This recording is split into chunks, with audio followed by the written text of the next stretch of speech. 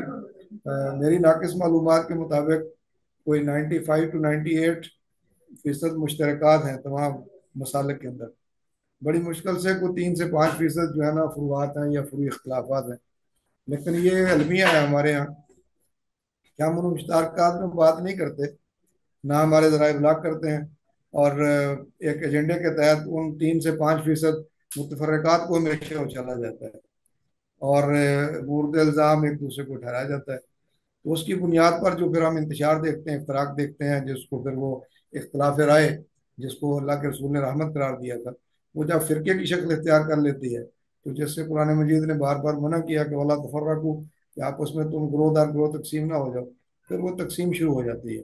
تو شبیر صاحب کی یہ کوشش یہ ہے کہ یہ جو تفرقے ہیں اس طرح سے ختم ہوں، اور ہم اسی دین کی طرف آئیں جو رسول اللہ صلی اللہ علیہ وسلم لے کر کے آئے تھے۔ تو یہ بڑی خوش آئند بات ہے، اور دین سے مراد ظاہر ہے کہ ضابطہ حیات ہے، اور ضابطہ حیات کے اندر ایک چھوٹا سا حصہ جو ہے عبادات کا ہے، اور باقی میجر پورشن جو ہے دین کا وہ معاملات سے جڑا ہوا ہے، معاشرت سے جڑا ہوا ہے، معیشت سے جڑا ہوا ہے، سیاست سے جڑا ہوا ہے، اس میں تمام چیزیں شامل ہیں۔ لیکن یہ بھی ایک دوسرا المیہ ہمارا ہے کہ ہم نے وہ جو 90-95% جو پورشن ہمارا ہماری اخلاقیات سے، سماجیات سے، معاشیات سے جڑا ہوا ہے، اس کو اب اگنور کر دیا ہے، اور وہ جو 5% جو نمازیں، یعنی نفلی آپ سے کہہ رہا ہوں، جو 5% عبادات کا تعلق ہے، جو حقیقت میں 5% اس 95% کی تیاری کے لیے، ہم نے اس کو فوکس کر کے باقی ساری کو چھوڑ دیا۔ اس کا نتیجہ پھر معاشرے کے اندر آپ دیکھتے ہیں، جھوٹ ہے، بدیانتی ہے، خیانت ہے، دکان پہ آپ جائیں گے حاجی صاحب بھی ہوں گے، سب کچھ ہوگا، لیکن وہ کہیں گے یہ تو میرا میرا کاروبار ہے، اس میں تو میں ایسے نہیں رہ سکتا. وہ دین کا سارا جو ہے نا حلیہ بگاڑ لیتے ہیں. تو دین تو ایک اجتماعیت کا نام ہے، اور اجتماعیت کے اندر حقوق اللہ بھی ہیں، حقوق العباد بھی ہیں. اور یہ دین کا جو وسیع تر تصور ہے، جب تک یہ سامنے نہیں آتا، جس کا تعارف اللہ رب العالمین نے خود یہ کہہ کر کرایا کہ نہ دین عند اللہ الاسلام، کہ دین اللہ کے نزدیک صرف اسلام ہے. اور اسلام کیا ہے؟ کہ جو اللہ کے رسول علیہ الصلوۃ والسلام پر ایک کتاب کی شکل میں اپنے دین کو اللہ تعالیٰ نے نازل کیا، اور اس کی تشریح و تعبیر کا پورا اختیار جو ہے وہ اول و آخر رسول اللہ صلی اللہ علیہ وسلم کو عطا کیا. ٹھیک ہے نا جی. پھر جی کائنات کی جتنی بھی چیزیں ہیں، اس میں اللہ تعالیٰ کہتا ہے کہ انا فی خلق السماوات والارض واختلاف اللیل والنہار لآیات لأولی الالباب. تو ان آسمان اور زمین کی پیدائش اور دن اور رات کے اندر جو اختلافات ہیں، جو چھوٹی موٹی ہمیں چیزیں نظر آتی ہیں، یہ جو آنا جانا جن کا ہے، تو اس میں بھی اللہ کہتا ہے عقل والوں کے لیے نشانیاں ہیں. یہ ایک خالق ہے، ایک مالک ہے جس نے یہ ساری چیزیں بنائی ہیں. اس لیے کہ اللہ خالق کل شیء، کہ اللہ ہی ہر چیز کا خالق ہے. اور پھر ہر چیز جو ہے، جتنی بھی چیزیں ہیں، وہ ساری کی ساری، جتنے ستارے سیارے سب اپنی اپنی کہکشاں میں گردش کرتے ہوئے نظر آتے ہیں. تو یہ الرٹ اپ تو نظام نہیں بنایا اللہ تعالیٰ نے، اس کو ایک منصوبے کے تحت بنایا ہے. اور پھر یہ نظام آج سے نہیں ہے، یہ آدم علیہ السلام سے اس کی جیسے ابتدا ہوئی ہے، دین کی ابتدا بھی، دین اسلام کی ابتدا بھی وہیں سے ہوئی ہے. اور جیسے جیسے انسانیت گرو کرتی گئی ہے، اس کا مینٹل لیول گرو کرتا گیا، اس کی معاشرت گرو کرتی گئی ہے. تو یوں سمجھ لیے کہ جب انسانیت اپنی ایک پیک پر پہنچی ہے اور تکمیل تک پہنچی ہے، تو اللہ تعالیٰ نے اپنے دین کو مکمل کر دیا. اور اس لیے یہ آخری دین جو ہے، اب اللہ نے اسی کو پسند کیا کہ اس کے علاوہ اور کوئی دین قابل قبول نہیں ہے. ہاں، پہلے ادیان پر ایمان لانا، یعنی جو کتب سماوی تھیں، پہلے انبیاء پر ایمان لانا، وہ ہمارے ایمان کی اولین شرط قرار دے دی گئی ہے. اس کے بغیر جو ہے وہ کوئی آدمی مسلمان نہیں ہو سکتا. اور پھر اللہ نے اس نظام کو چلانے کے لیے جو ہے وہ قرآن مجید فرقان حمید نازل کیا، جس کے بارے میں کہا وَأَنزَلْنَا إِلَيْكَ الْكِتَابَ بِالْحَقِّ، اور ہم نے آپ پر حق کے ساتھ یہ کتاب اتاری ہے. تو یہ بنیادی ہمارا جو سورس ہے، دین کا منبع ہے، ماخذ ہے، الف لام میم ذالک الکتاب لا ریب فیہ ھدی للمتقین. اس کے بعد پھر پورا نظام زندگی ہے، اور اس کی تشریح و تعبیر کا اختیار جو ہے وہ اللہ نے اپنے رسول کو دیا، اور ذمہ داریاں یہ اچھا بتائیں آپ کی. یتلو علیہم، میں بات کمپلیٹ، یتلو علیہم آیاتی ویزکیہم ویعلمہم الکتاب والحکمہ، کہ یہ رسول صلی اللہ علیہ وسلم ہیں جو تمہارے سامنے قرآن کی تلاوت کرتے ہیں، ان کا معنی مفہوم آپ کو بتاتے ہیں، اور تزکیہ کرتے ہیں کہ اندر کی جو ساری کی ساری جتنی بھی خباستیں غلاظتیں ہیں اس کو پاک کرنے والے ہیں. اس لیے رسول کو اللہ نے یہ اختیار دیا، وما آتاکم الرسول فخذوہ وما نہاکم عنہ، کہ رسول تمہیں جو چیز دیں اس کو لے لو، جس سے منع کر دیں اس سے منع ہو جاؤ. گویا کہ حلال و حرام کے پیمانے اور ان کو متعین کرنے کا اختیار بھی اللہ تعالیٰ نے اپنے آخری رسول محمد کریم صلی اللہ علیہ وسلم کو دیا. یہاں تک کہ جتنی بھی آیات کریمہ ہیں ان کا احاطہ کرنا یہاں ممکن نہیں ہے، درجنوں کے حساب سے ہیں. ایک آیت صرف کہ اللہ رب العالمین نے جہاں اپنی بندگی کا حکم دیا ہے، وہیں اپنے رسول کی اطاعت کا حکم دیا ہے. وہ بندگی اس وقت تک مکمل نہیں ہو سکتی جب تک رسول کی اطاعت نہیں ہوتی، اس لیے کہ اللہ نے اپنی اطاعت کو رسول کی اطاعت کے ساتھ مشروط کیا ہے، اور فرمایا کہ میں یوت رسول فقط اطاع اللہ، کہ جس نے رسول کی اطاعت کی اس نے اللہ کی اطاعت کی. اور آپ کی ذات والا صفات کو اللہ تعالیٰ نے ایک complete code of life, complete اسوہ حسنہ جس کو کہتے ہیں، ایک رول ماڈل بنا کر دیا. لقد کان لکم فی رسول اللہ اسوۃ حسنہ، اور وہ ہمارے سامنے ہے.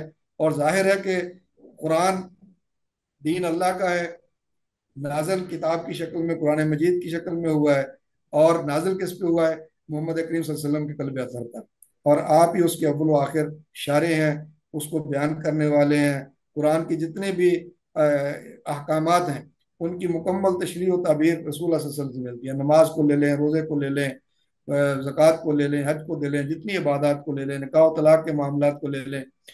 اور پھر ظاہر ہے کہ وہ جماعت جو سب سے پہلے اللہ کے رسول نے تیار کی، جو صحابہ کرام کی جماعت تھی، امہات المومنین کی جماعت تھی، اہل بیت کی جماعت تھی، ظاہر اہل بیت بھی صحابہ کے اندر شامل تھے.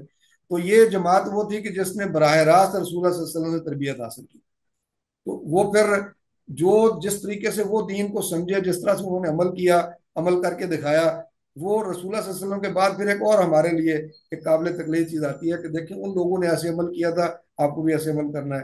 تو میرے خیال میں دین کی جو بنیادیں ہیں اس کے اوپر تو کسی کا کوئی اختلاف نہ ہو سکتا ہے نہ ہے، اس میں تو امت ہمیشہ متفق رہی ہے، کوئی اس میں نہیں ہے۔ البتہ جو فروعات ہیں اس کے اندر اختلاف رائے کا ہونا ایک فطری امر ہے، اس میں کوئی ایسی بات نہیں ہے۔ اور شبیر صاحب کو میں داد دیتا ہوں کہ یہ ان کا جو مشن ہے، یہ جو لے کر چلے ہیں کہ امت کو ایک ہونا چاہیے اور وہ امت نظر آنی چاہیے جو رسول اللہ صلی اللہ علیہ وسلم نے قائم کی تھی۔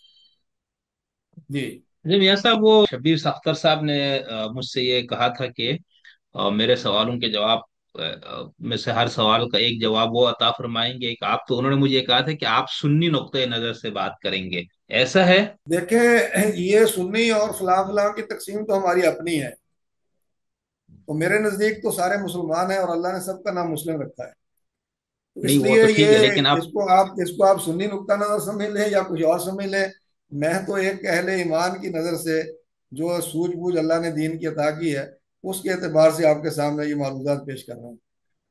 چلیں ٹھیک ہے، مجھے تو اصل میں انہوں نے یہ بتایا تھا کیونکہ میرا خیال سے شبیر صاحب خود آ، مطلب میرے خیال سے فقہ وغیرہ کے یہ خود حساب بھی سے ایسی وہ تفریق کرتے نہیں ہیں اس کی، لیکن ان کا خیال یہ تھا کہ شاید ان کے کوئی اپوننٹ نقطہ نظر ہوگا تو اس کو یہ کہتے ہیں کہ یہ سنی نقطہ نظر ہے۔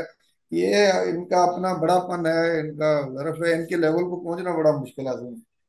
جی بولیں۔ اچھا میں اچھا، تو کہہ رہا ہوں چلیں کہ جوابات مختصر ہوں اور ٹو دی پوائنٹ ہوں، 4-5 لائنوں میں نے پہلے سوال کا جواب دے دیا ہے، آپ نے اتنی ہاں، لمبی تشریح کر کے کوئی خاص وہ کسی اس پہ نہیں لے کے آئے نا کہ لیکن بھائی شبیر صاحب چلے، میں یہ آپ سے اب جیسے میاں صاحب نے اب بھی دوسرا فرمایا کہ ہم، دوسرا سوال ان سے پہلے کریں نا۔ ہاں میاں صاحب نے جیسے کہا کہ اسلام جو ہے وہ پورا ضابطۂ حیات ہے اور 98 یا 95% پہ تمام مسلمانوں کو اتفاق ہے، 5% چیزیں وہ ہیں جو جس پر اختلاف ہے اور جس کی وجہ سے ہمارے میڈیا یا سوشل میڈیا پہ بھی لوگ زیادہ تر انہی اختلافی چیزوں کو ہی اچھالتے یا اس پہ بات کرتے، تو اب اس پہ پھر انہوں نے یہ فرمایا کہ ہم یعنی حضور صلی اللہ علیہ وسلم اور اصحاب اور امہات اور اہل بیت یہ سب نے اسی دین کو آگے پہنچایا، تو پھر میرا اگلا سوال یہ کہ جس دین کو آپ نے اپنی وضاحت کے ساتھ ابھی بیان دوسرا فرمایا اس سوال کو ہم لیں، وہ کہاں سے لیں گے؟ کیا دین صرف قرآن میں ہے یا قرآن اور حدیث دونوں میں؟ اگر دونوں میں ہے تو پھر حدیث کس فرقے کی آپ لیں گے؟ اور اسی میں ایک ضمنی سوال یہ ہے کہ ہمارے ہاں گزشتہ 1443 سال میں جو دین کی تشریح ہوئی ہے فقہ کی صورت میں، کلام کی صورت میں، اور اس کے بنیاد پر کئی گروہ وجود میں آئے، زخیم زخیم کتابیں تفسیریں لکھی گئی، تو کیا یہ سب تشریح بھی دین میں شامل ہے؟ یعنی 3 پوائنٹ ہو گیا، دین کہاں سے لیں گے؟ قرآن سے صرف یا قرآن اور حدیث دونوں سے؟ اگر حدیث کو بھی آپ دین کے ماخذ میں لیتے ہیں تو شیعوں کے حدیث کی کتابوں سے لیں گے یا بازیوں کی لیں گے یا سنیوں کی کتابوں سے یا دونوں سے لیں گے؟ اور تیسرا اس میں یہ پوائنٹ کہ 1400 سال میں جو تشریح آپ کی ہوئی ہے آواز کٹ اس رہی ہے۔ کو، جی میں نے کہا میرے سوال میں 3 پوائنٹ ہے ابھی اگلے سوال میں نا، ایک تو جس دین کی آپ نے بات کی وہ دین کا سورس کیا ہے، قرآن یا قرآن اور حدیث دونوں؟ اگر آپ حدیث کو بھی دین کا سورس مانتے ہیں تو سنیوں اور شیعوں میں سے کس فرقے کی حدیث کو آپ لیتے ہیں؟ تو اور اسی میں ایک سوال یہ ہے کہ 1400 سال میں دین کی جو تشریح ہوئی ہے اس تشریح کو آپ کہاں رکھتے ہیں؟ دیکھیں، میرے خیال میں ان بہت سی باتوں کا جواب تو میں نے پہلے جو آپ نے سوال کیا تھا اس میں عرض کر دیا ہے کہ دین کا بنیادی ماخذ جو ہے وہ قرآن مجید فرقان حمید ہے، اور سیکنڈ سورس آف لا یا سیکنڈ سورس آف دین ہمارے پاس جو ہے وہ اللہ کے رسول کی حدیث اور سنت ہے۔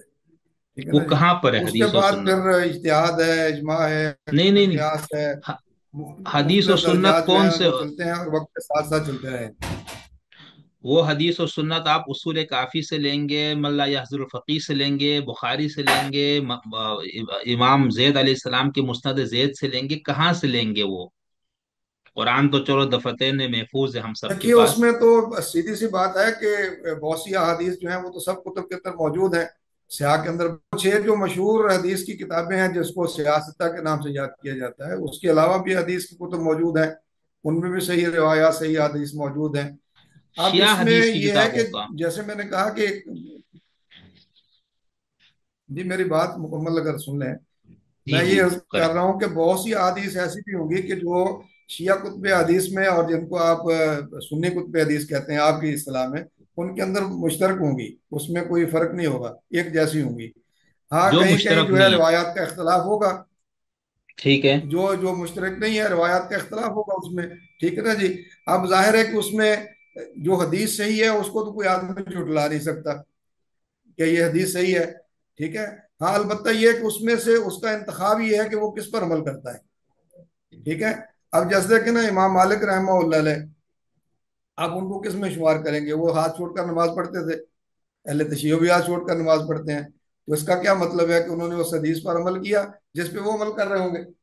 اسی طرح سے باقی ائمہ کرام کے بارے میں بھی یہی ہے کہ جنہوں نے جہاں سے اپنے اس ماخذ کو لیا حدیث کو، اس پر انہوں نے عمل کر لیا، اور امام جعفر صادق رحمہ اللہ علیہ نے جن حدیث کو لیا انہوں نے اس پر عمل کر لیا، اور اس کی بنیاد پر یہ ہمارے مختلف مکاتب فکر جو ہیں وہ میں نے کہا فروعات کے اندر اختلاف ہے۔ اب مثال کے طور پر دیکھیں، نماز کے اندر اہل شیعہ ہوں، اہل تشیع ہوں، اہل سنی ہوں، کچھ بھی ہوں، جس کو بھی آپ کہہ لیں، کسی کا یہ نقطہ نظر نہیں ہو سکتا کہ آپ نماز کے بعد رخ سے ہٹ کے پڑھ سکتے ہیں، کسی کا یہ نہیں ہو سکتا کہ آپ نجس حالت میں پڑھ سکتے ہیں، کسی کا نہیں ہو سکتا کہ نعوذ باللہ غلاظت والی جگہ پر پڑھ سکتے ہیں، کسی کا نہیں ہو سکتا بے لباس ہو کر پڑھ سکتے ہیں، سطر بم سب کا ہوگا، تو سب اس میں متفق ہیں۔ اختلاف کس بات پر ہوگا؟ کوئی کہتا ہے کہ جی ہاتھ ناک کے اوپر باندھ لیجئے، کوئی کہتا ہے ہاتھ چھوڑ کر باندھ لیجئے، کوئی کہتا ہے جی کانوں کو لو تک اٹھا لیجئے، کوئی کہتا ہے جی کندھوں تک اٹھا لیجئے۔ یہ فروعی اختلاف ہے، اس میں کوئی چلے ٹھیک، بنیاد پر اختلاف ٹھیک، نہیں ہے نماز کی۔ ٹھیک ہو گیا۔ اب یہ جو 14 سال میں دین کی سب نے تشریح کی، وہ دین کا حصہ ہے یا وہ اضافی چیز ہے؟ دیکھیں دین تو قرآن و سنت کا نام ہے، اور ٹھیک ہے، وقت کے ٹھیک ہے، ساتھ ساتھ اجتہاد کے دروازے بند نہیں ہوئے ہیں۔ ٹھیک ہو گیا، ٹھیک مثال کے ٹھیک، طور پر چلے، اس وقت آپ کے پاس کوئی ہوائی جہاز نہیں تھا، لوگ اپنی سواری پہ نماز پڑھتے تھے، جہاں دل کیا اپنے سواری کو روک لیا، نماز پڑھ لی، ٹھیک ہے نا جی۔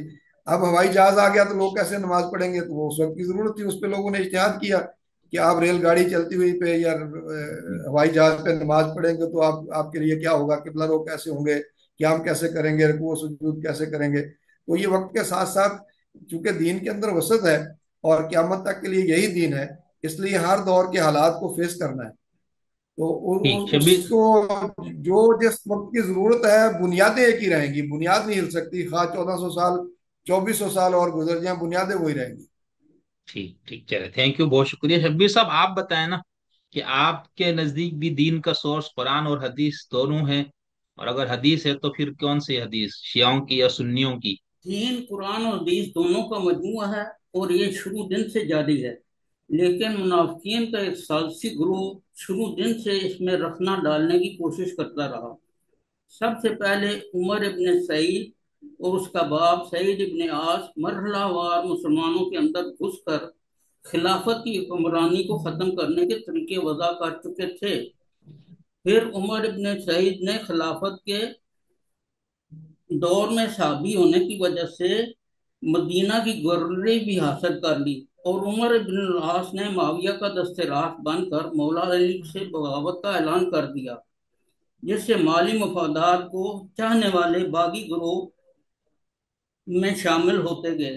رسول اللہ نے ان منافقین کا پردہ چاک کرنے کے لیے صحابہ کرام کو ہر طرح سے سمجھایا، لیکن صحابہ کرام ان منافقین کی شناخت سے محروم رہے۔ اسی لیے حضرت عمر حضرت حذیفہ بن یمان سے دریافت کرتے ہیں کہ میرے گورنروں میں کوئی منافق تو نہیں؟ اس طرح سے یہ منافقین بہت ہوشیاری سے کاروبار مملکت میں اثر انداز ہوتے تھے۔ اس طرح سے جب شام اور مصر کی گورنری ان کے ہاتھ لگ گئی تو ان کی قوت میں بے پناہ اضافہ ہو گیا۔ ساتھ ہی شہنشاہ روم سے گھریلو تعلقات اس قدر گہرے کر لیے کہ بعض روایات سے ثابت ہے کہ روم کی ایک شہزادی نے اسلام قبول کر لیا تو معاویہ نے اس سے شادی کر لی، جس کے بطن سے یزید پیدا ہوا۔ شہنشاہ روم نے شادی کے موقع پر اپنے ایک درباری بسر بن ارطاد کو تحفے اور نذرانے کی شکل میں معاویہ کی خدمت میں پیش کیا۔ یہ بھی قدرت کا کرشمہ ہے کہ نصر بن ارطاد معاویہ کا ہم شکل تھا، جیسے جڑواں بھائی ہم شکل ہوتے ہیں۔ یزید کی پیدائش کے 2-3 سال بعد یزید کی خالہ اسے اپنے ساتھ شاہی محل میں لے گئی، جہاں اس پر اس نے اسلام کی بجائے مادر پدر آزاد شاہانہ زندگی کے طور طریقے سیکھے، جہاں پر شراب نوشی، ریشمی لباس اور موسیقی اس کی رگ و پے میں سما گئی، جیسے آگے چل کر دین یزید کی شکل اختیار کر رہی، جو کہ اسلام کی نظر میں طاغوتی نظام ہے۔ اس نظام کو نیست و نابود کرنے کے لیے جس ہستی کو رسول اللہ سب سے زیادہ پیار کرتے تھے وہ حضرت امام حسین کی مبارک ہستی تھی، جس نے جان اور مال اور اولاد سب کو اللہ کی راہ میں قربان کر کے دین اسلام کی عظمت کو بچا لیا، جس پر علامہ اقبال نے تبصرہ کرتے ہوئے فرمایا، حسین تیری عظمت کے کیا کہنے کہ تو نے یزید کے نام کو ایک گالی کے مقام پر لا کھڑا کیا، کہ عالم انسانیت جتنی اس نام سے نفرت کرتے ہیں کسی اور نام سے نہیں، کیوں نہ ہو کہ فرعونیت، نمرودیت اور یزیدیت سب کے سب طاغوتی دین ہیں۔ معاویہ کے دور حکومت میں جب مغیرہ بن شعبہ کوفہ کے گورنر تھے تو معاویہ کو اپنے ذرائع سے یہ پتہ چلا کہ مغیرہ نے بیت المال میں خود کی ہے، جس کی جواب طلبی کے لیے معاویہ نے اس کو اپنے دربار شام میں طلب کیا۔ ایک روایت یہ ہے کہ مغیرہ کو جب مالی معاملات کے لیے پوچھ گچھ کی گئی تو مغیرہ نے کہا کہ مجھے اندیشہ ہوا کہ آپ کے بعد نظام حکومت کہیں بکھر نہ جائے، تو میں نے باثر افراد کو یزید کی خلافت پر آمادہ کرنے کے لیے بیت المال سے کثیر رقم خرچ کر دی، تاکہ مسلمانوں کے نظام میں حکومت پھر سے خانہ جنگی کی صورت اختیار نہ کر لے۔ ایک دوسری روایت میں ہے کہ جب معاویہ نے مغیرہ کو شام طلب کیا تو وہ سیدھا یزید کے پاس گیا اور کہا، معاویہ اب بوڑھے ہو چکے ہیں، اگر تو اپنے والد کو اس بات پر آمادہ کر دے کہ وہ اپنی زندگی میں ہی تم کو خلیفہ بنا دے تاکہ اموی حکمرانی کا تسلسل قائم رہے۔ یزید نے جب اپنے والد سے خلافت کی نامزدگی کی تجویز پیش کی تو معاویہ نے حیرت سے کہا کہ اتنی دور اندیشی اور بصیرت تمہارے دماغ میں کیسے آئی؟ تو یزید نے کہا، مغیرہ بن شعبہ نے مجھے اس پر آمادہ کیا۔ تو معاویہ نے مغیرہ کی گورنری سے معزولی کا حکم نامہ واپس لے لیا۔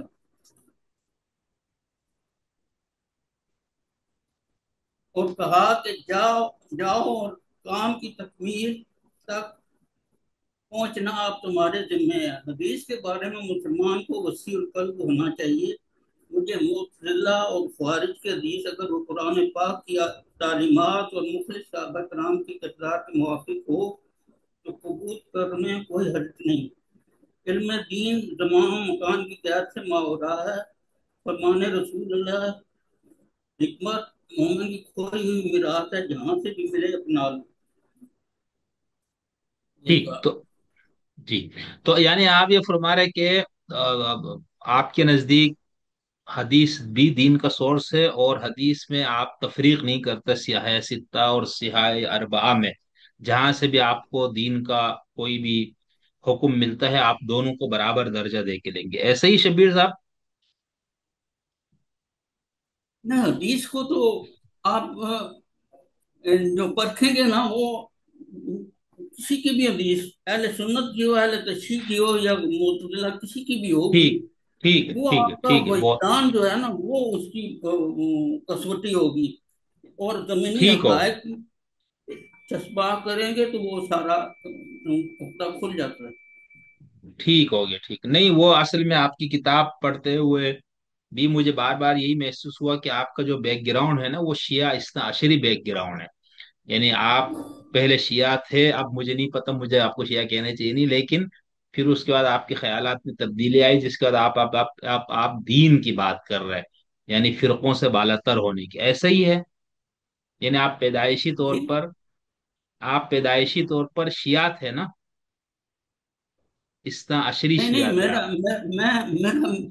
میرے ایک فیملی جو تھی وہ میں خود سنی مکتب فکر سے تھا، جماعت اچھا، اسلامی سے میرا تعلق ہے۔ ٹھیک ٹھیک ٹھیک ٹھیک، اچھا نہیں، وہ اصل میں آپ نے جس طرح سے بار بار 12 اماموں کا یا جس طرح کی چیزوں کے آپ حوالے دے رہے ہیں نا، اس سے مجھے ایسا لگا کہ جیسے آپ کا تعلق شیعہ مسلک سے تھا، اور اب آپ نہیں مسلکوں کو نہیں چھوڑ کے دین کی بات کر رہے ہیں. ٹھیک نہیں، ہے. بارہ ٹھیک. اماموں کو تو میں حقیقت جب مجھے عیاں ہوئی مجھ پہ، تو اس کے بغیر تو دین ہاں مکمل ہو بھی چلے. نہیں سکتا. ٹھیک ہے، وہ میں ابھی جی آپ سے آگے پوچھوں گا. ٹھیک ہے. اچھا، میرا اگر سوال یہ کہ فرقہ یا مکاتب فکر کیا ہے، اور ان فرقوں کا دین سے کیا تعلق ہے؟ کیا یہ دین کی مختلف تشریحات ہیں، یا ایک ہی فرقہ مکمل دین ہے؟ چلیے چلیے چلیے، جو شبیر صاحب کا جو حکم. کچھ. دیکھیے بات یہ ہے شاہز بھائی کہ جو مکاتب فکر ہے نا، یہ تو مختلف چیز ہے اور فرقہ مختلف چیز ہے، جو پہلے بھی میں اچھا، نے یہ گزارش تھوڑا کی. بتائیں. میں نے اچھا. پہلے بھی گزارش کی مکاتب فکر تو دیکھیں نا، ہم چار لوگ یہاں بیٹھے ہوتے ہیں، ہماری چاروں کی رائے مختلف ہوگی. ٹھیک ہو گیا. کسی معاملے میں ہمارا اختلاف ہو سکتا ہے، تو یہ وہ کہیں گے جی میری رائے اس میں یہ ہے، آپ کا میری، آپ کو حق حاصل ہے اس کی. لیکن اس رائے کی بنیاد پر اڑ جانا کہ جو میں کہہ رہا ہوں یہی درست ہے اور باقی سارے کے سارے جھوٹے اور غلط ہیں، یہ وہ تفرقہ ہے، پھر فرقہ ہے کہ اس نے اپنے فرقے کی پوجا شروع کر دی. جیسے شبیر صاحب نے کہا کہ دین سے نکل گیا، اس نے قرآن کو چھوڑ ٹھیک. دیا، اس نے حدیث کو چھوڑ دیا، اس نے سیرت کو چھوڑ دیا، ساری چیزوں کو چھوڑ دیا. اس نے کہا کہ صحیح. نہیں، جو میں نے سمجھ لیا میں نے کہا وہ صحیح ہے، باقی سب غلط ہے. اور اس کی ٹھیک. بنیاد پر پھر یہی نہیں معاملہ رکا، اس کی بنیاد پر پھر کسی کو دائرہ اسلام میں داخل کرنا، کسی کو خارج کرنا، یہ بھی اس نے اپنا اختیار لے لیا کہ جس پہ ٹھیک. چاہے کفر کا فتویٰ لگا دے، جس پر چاہے نہ لگائے. تو یہ چیز جو ہے نا، یہ خطرناک ہے، یہ امت کے ٹکڑے کرنے والی ہے، امت کو بکھیرنے والی ہے. البتہ جو مختلف آراء ہیں، مختلف جو مکاتب فکر ہیں، اس میں تو کوئی ایسی بات نہیں، بشرطے کہ وہ اس دائرے کے اندر چلتے رہیں جو دین کے دائرے سمجھنے کے نبی علیہ الصلوۃ والسلام سے چلے آ رہے ہیں، اور جس کا تذکرہ ابھی شبیر صاحب نے بھی کیا ہے. اور وہ اگر سیاسی طور پر دیکھیں تو وہ جو خلافت کا نظام چل رہا تھا، وہ جب ڈیریل ہوا، پٹڑی سے اترتا ہوا نظر آیا، اور اس میں یعنی وہ ملوکیت کی طرف جانا شروع ہوا، تو اس کے راستے میں بند باندھنے کے لیے سیدنا حسین رضی اللہ عنہ جیسی شخصیت آ گئی کہ یہ تو دین کا ایک حصہ منظم ہو رہا ہے جو سیاسی نظام ہے پورے کا پورا. تو لہذا انہوں نے قربانیاں دی اس کے لیے کہ اس نظام کو بچایا جائے، کہ جیسے میں نے پہلے کہا کہ یہ سیاسی نظام بھی دین کا حصہ ہے، اس کے لیے قربانی دی انہوں نے، آگے نکلے. آج بدقسمتی سے ہم جو ہے نا وہ جب کوئی بات یہ کرتا ہے، فرض کریں اگر میں یہ بات کروں تو جٹ سے ایک فتویٰ آ جائے گا کہ جناب یہ تو شیعہ ہو گیا، ٹھیک ہے نا جی. اگر کوئی اس کے برعکس بات کرے گا تو وہ کہے گا دیکھیں جی یہ تو یزید کام ہی ہو گیا. اصل میں جو بیلنس ہے وہ رکھنا، اور جو صحیح منہج ہے اس کی طرف بڑھنا، یہ ایک مسلمان کے لیے ہے، اس کے لیے اس کے دین کی نشانی ہے، اور وہ امت کو جوڑنے والی ہے. اس کی بیسیوں مثالیں آپ دیکھ لیجیے. ابھی آپ ٹھیک. دیکھیں نا کہ ایران کے اندر اسرائیل نے حملہ کیا، تو کیا اس نے یہ سمجھ کر کیا کہ یہ یہاں پر شیعہ بستے ہیں، نعوذ باللہ یہ کافر ہیں، ان کو مارنا ہے؟ اس کے نزدیک تو مسلمان ہیں سارے کے سارے، اس نے مار دیا جہاں چاہ جا کر کے. ٹھیک ہے، افغانستان کے جی. اندر دیکھ لیجیے، کشمیر کے اندر دیکھ لیجیے. لیکن اگر تفرقے کے اوپر آئیں گے تو پھر ہر فرقہ کہے گا کہ نہیں جی ہم تو ٹھیک ہے، فلاں کو جو مارا وہ ٹھیک ہے، اور ہمیں وہ کسی کو نہیں بخشتے پھر، اس کے لیے تو سارے کے سارے ایک جیسے ہیں. تو اس لیے یہ یعنی اس کے اندر سوجھ بوجھ رکھنا، اور میرے خیال میں یہ اہل علم لوگوں کا کام ہے کہ وہ لوگوں کو سمجھائیں کہ اگر کوئی ایک سوچ اور فکر کا حامی ہے تو اس کے لیے آپ اس پر قدغن کیوں لگاتے ہیں، پابندی کیوں لگاتے ہیں؟ اس کو حق حاصل ہے صحیح. اپنی رائے کا اظہار کرے. ہاں، رائے کا اظہار کرتے ہوئے اس دائرے کے اندر رہے جو ایک سلجھے ہوئے آدمی کا دائرہ ہے، ایک عالم آدمی کا دائرہ ہے. اس کو کراس نہ کرے، لوگوں کی پگڑیاں نہ اچھالے، لوگوں پر تکفیر کے فتوے نہ لگائے. ٹھیک ہے نا جی. اور اس دین کی دعوت کو پیش کرے جو رسول اللہ صلی اللہ علیہ وسلم لے کر کے آئے ہیں، اور جس کے عملی مظاہر ہمارے سامنے موجود ہیں، 1400 سال سے چلے آ رہے ہیں. چلے. اچھا شبیر صاحب، آپ ان کے بات سے مکمل متفق ہے؟ آپ کا کوئی اختلافی پوائنٹ ہے؟ اگر بالکل یہی بات آپ کا بھی ہے تو پھر ہم اگلے سوال پہ چلتے ہیں. نہیں، میں تو اختلافی بات یہ ہے کہ پھر اگر دین کا وجود وہی ہے اور 1400 سال سے ہم واقعی مسلمان ہیں، تو پھر ہم پہ یہ فکریں کیوں نازل ہیں؟ فرقہ دین اسلام ایک دوسرے کی ضد ہیں، جہاں فرقہ ہوگا وہاں دین نہیں ہوگا، جہاں دین ہوگا وہاں فرقہ نہیں ہوگا. جب تک تمام مکاتب فکر پورے اسلام میں داخل نہیں ہو جاتے، ان کی زندگی جہالت کی زندگی ہوگی. میں تو ان کو نہیں مانتا کہ لہرا لہرا فرقے بنا کر بھی سمجھیں کہ نہیں جی ہم جو اس دائرے میں موجود ہیں وہ